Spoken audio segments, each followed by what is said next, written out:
Hello everyone, and welcome once again to the Heir's Lair. I'm your host, Jonathan Taylor.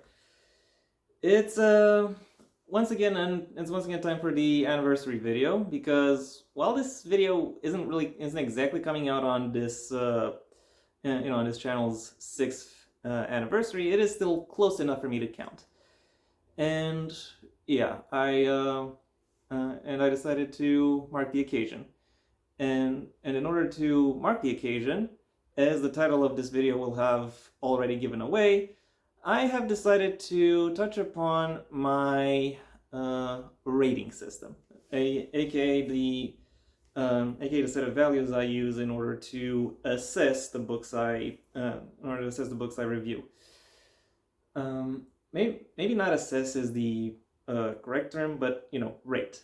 So because even though I didn't really intend for this channel to really be a book review channel, or to primarily be that, it somehow still became that because I don't know, because reasons. Because it's important it's important as an author to still be well read. So I thought, why not kill two birds with one stone, which is basically what I which is basically what I did. Um, However, even from the beginning, I realized that there is one important thing that, even though I do have a rating system, I never really went into elaborating it, into explaining, what exactly it means, or what it is, or what makes this particular system the one that I intended to choose. So this is what this video is going to address. What each of these ratings actually means, and what made me choose that specific system. Before I get into that, however, I should perhaps first clarify why use a rating system at all. Well, the answer to that is I think it allows for more nuanced discussions, because if I were to read a book and just say, okay, I liked it or I didn't like it, that doesn't really say much. Of course, I can say, I can then pull in a whole bunch of other things about the book, things like characterization, like world building, like like the plot, like the storytelling, or the ways in which it plays around with ways in which the world plays around with stuff like symbolism, or theming, or vocabulary, and other stuff like that. But ultimately, I still think that that a book can do a lot of those things, but but that would not necessarily be an indicator of its quality. Rather, rather it points to a correlation of, if a book does this, then it is more likely to be good, or to or for me to like it.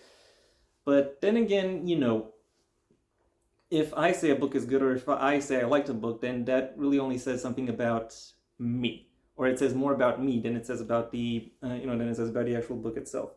So it really was necessary, for me at least, if I were to improve my craft as a reviewer, and also improve how it is that I view and consider books, and especially how I view and assess and construct my own books. It was a little bit more important that I get into a little bit more nuance than do I like it or do I not like it.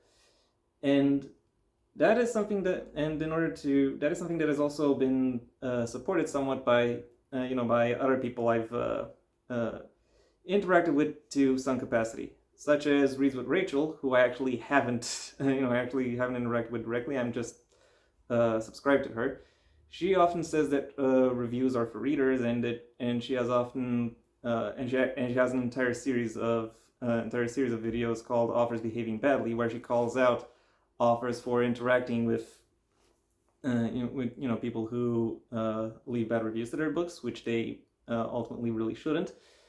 But also I've personally been somewhat I've been contacted by some authors who I've given less than stellar appreciations of, so to speak, who said that who said that they didn't want to be included or referenced within this, within whatever I intended within whatever I intend to talk about when it comes to their work. So, so in that sense, I'm really making these videos for a broader audience, not just not just for myself. Uh, it's not just my reading log. It is really it is really giving my thoughts towards a broader group of people when it comes to when it comes to these books. And in order to do so, I needed to structure my thoughts in a little bit more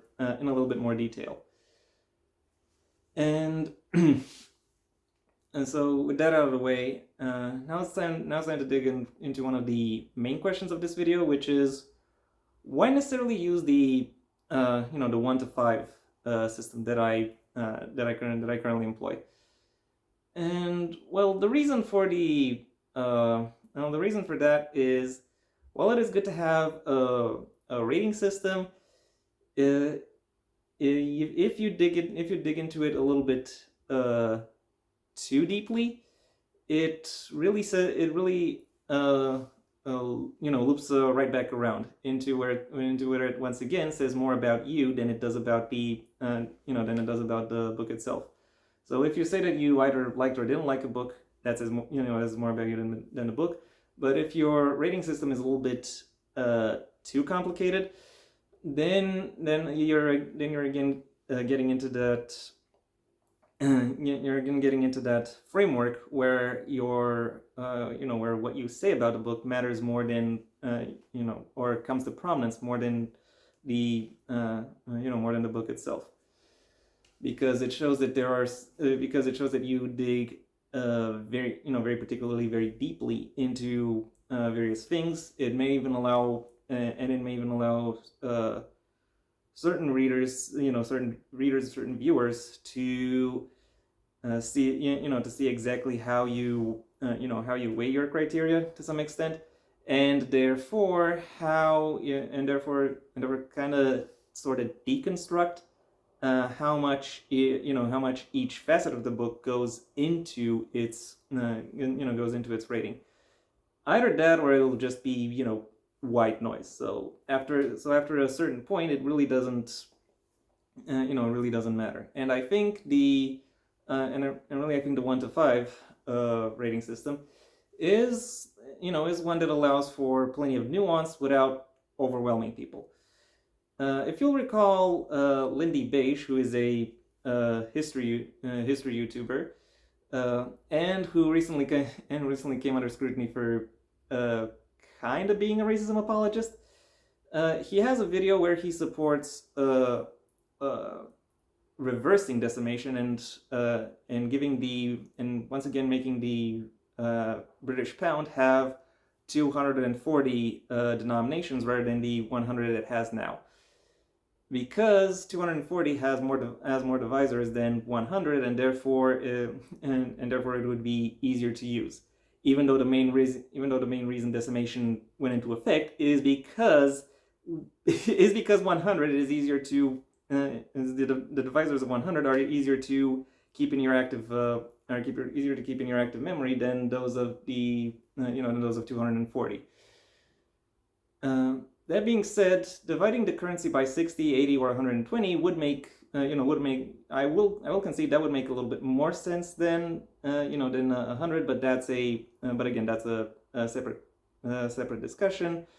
For now, it is sufficient to say, I think this allows for sufficient nuance for most people, to allow all of them to allow all of them to get at least a feel of the quality of the book. And then once they have I think that if they have both a feel for the quality and also the description of the elements of the book, they might still be able to sort of deconstruct what exactly where exactly I place my emphasis when it comes to book reviews, and what it is that I like or dislike most about various books. But still, it becomes a little bit more difficult, and really it allows the book to go a little bit, to get a little bit more in the forefront of the relevant discussion. And also, I typically rate on a curve, so unsurprisingly, most of the books I'm so unsurprisingly most of my books are rated a 3 on the system.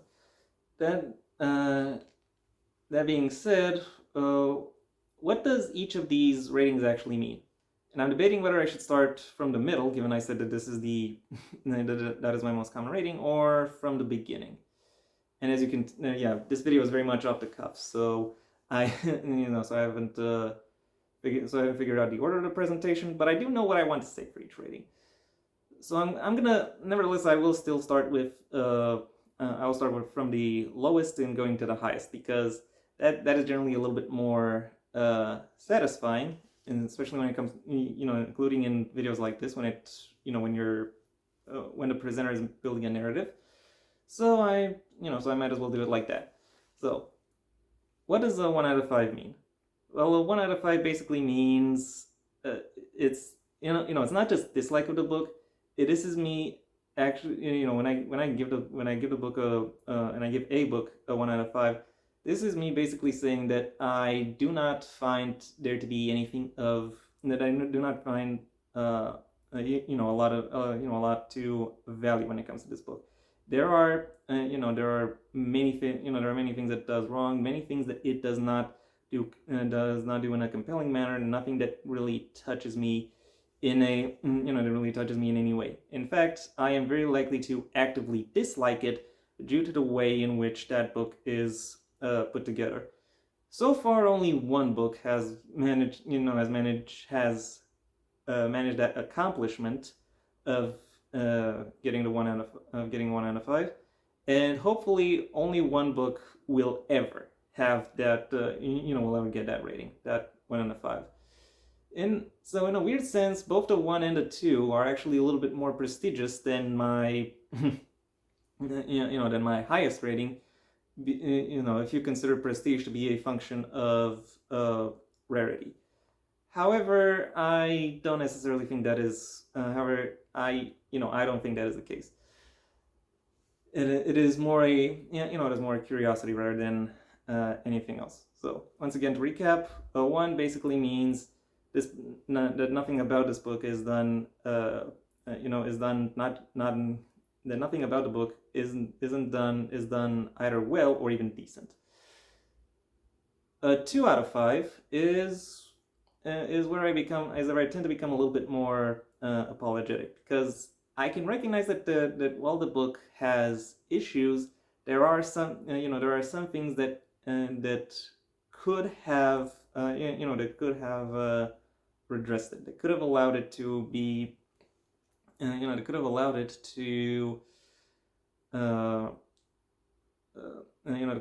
to actually be good. There is a more wasted potential when it comes to this book. It is more likely to do some things well, or some things decent, and one thing particularly well. But the rest of the remainder is really underwhelming and disappointment. It's not it's not actively bad, but I realized that there was potential there, and that this book could have been much better. So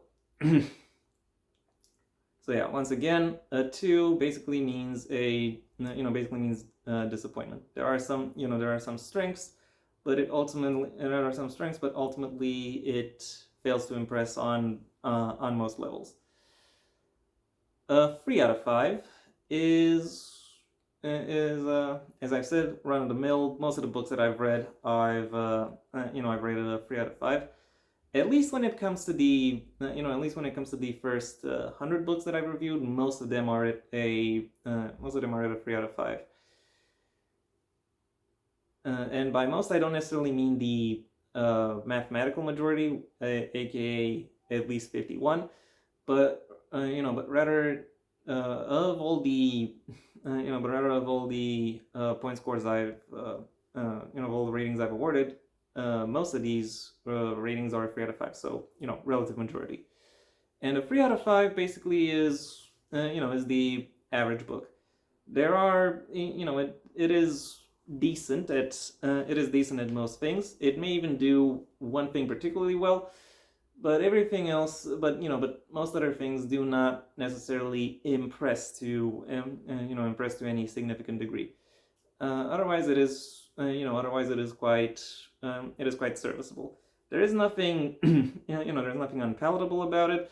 It is, it is easy enough to read, easy enough to get into, but it ultimately doesn't.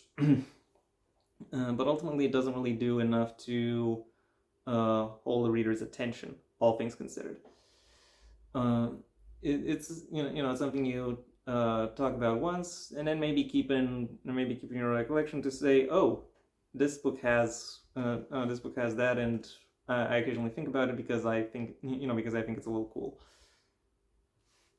A 4 out of 5 is basically where the rating gets very interesting. It does most things within it either at least decently, maybe even quite well. It is that written in a 4 out of 5 is written in such a way as to really emphasize its points and really make itself become that much more memorable, and have a and if it has a message, it very much respects that message and the and the meaning and the resonance behind it.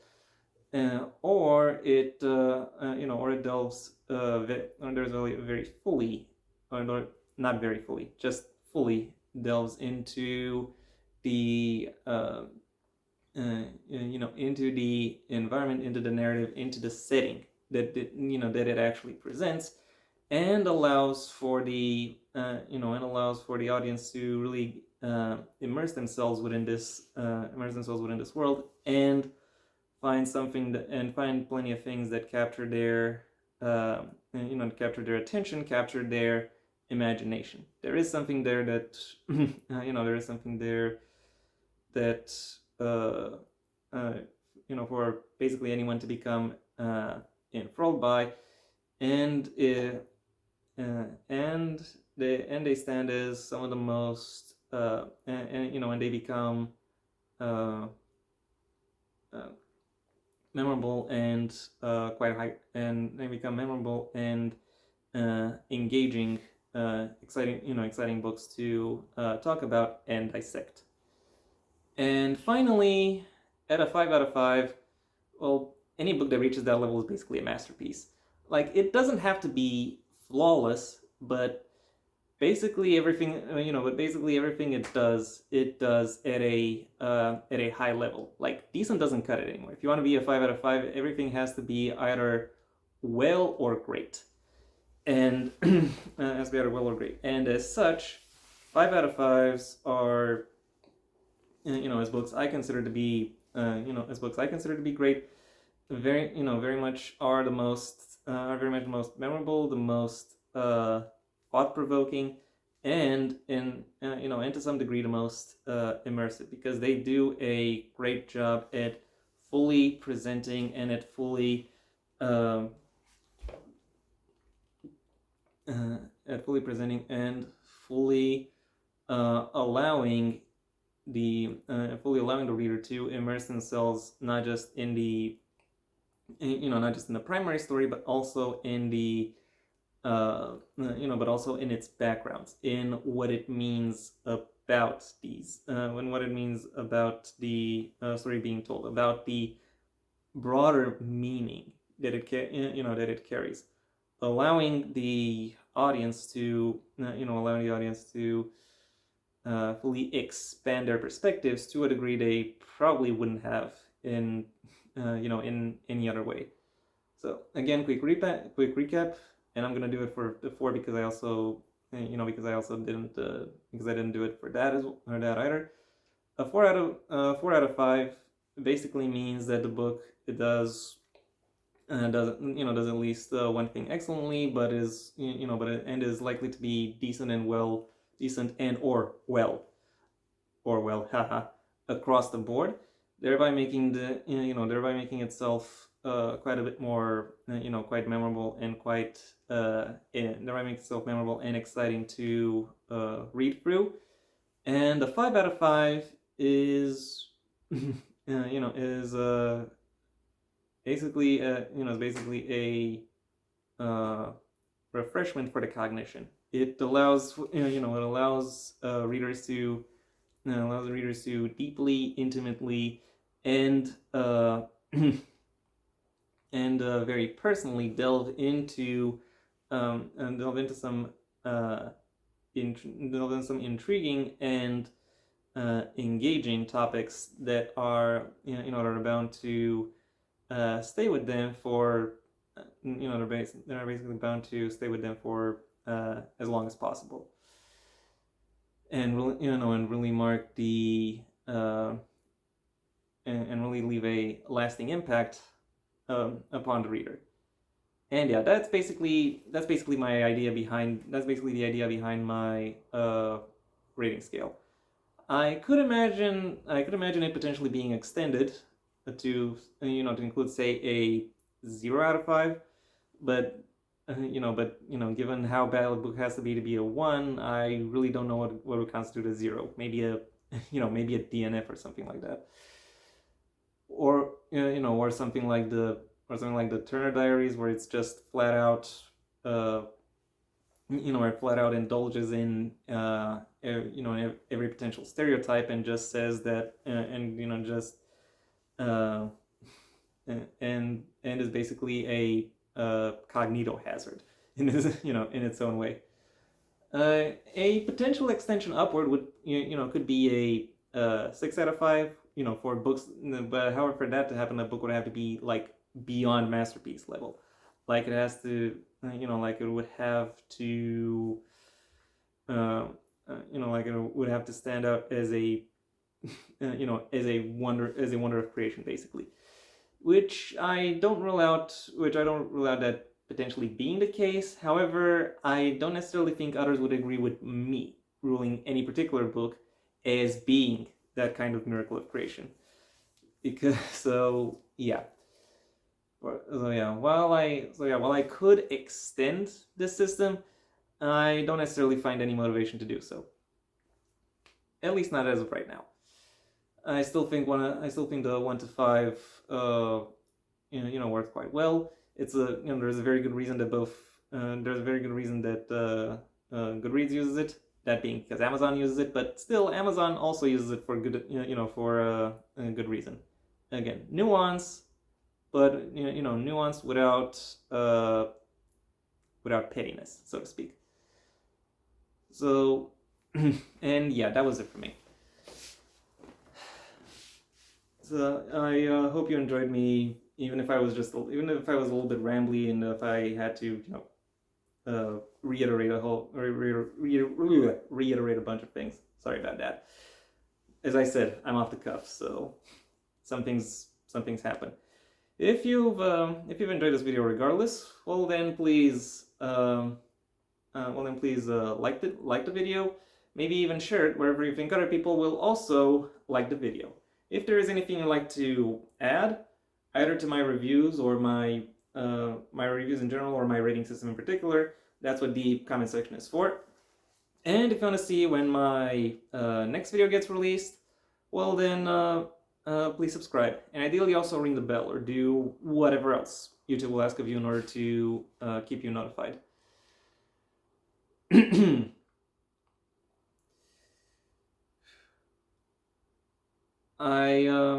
My books, the first of my own Heir to the Empire series, The Next Generation on a Path Not Taken, are available at various book retailers under their respective master links in the description down below. right past my social media links, which I also suggest you check out should you choose to. And given I'm trying to get my third book off the ground, by the time you watch this video, I might make some I may make some headway in that regard. So and I might mention that on on my social media. So by the time this video comes out, you'll have more of a reason to choose to check it out. I also have a second channel where you can hear me talking about whatever crosses my mind, though it'll typically still be related to narrative analyses, but of works outside the print medium. So if that sounds interesting to you, then go ahead and check it out. If, however, you want to hear more about my thoughts on the print medium and selected works therein, alongside a variety of other topics connected to writing, well, then I suggest you stay on this channel and go for my extensive backlog, where aside from an embarrassment of riches when it comes to book reviews, I also do writing advice videos, book rewriting videos, and miscellaneous other videos, again, all connected to writing. If that doesn't interest you either, then I suggest you go ahead and do whatever else YouTube will ask of you in order to keep you notified. Then I suggest you do whatever you want the rest of your day, because it is your day after all. And yeah, that was it for me. So until next time, I am Jonathan Taylor, and this has been the Heir's Lair.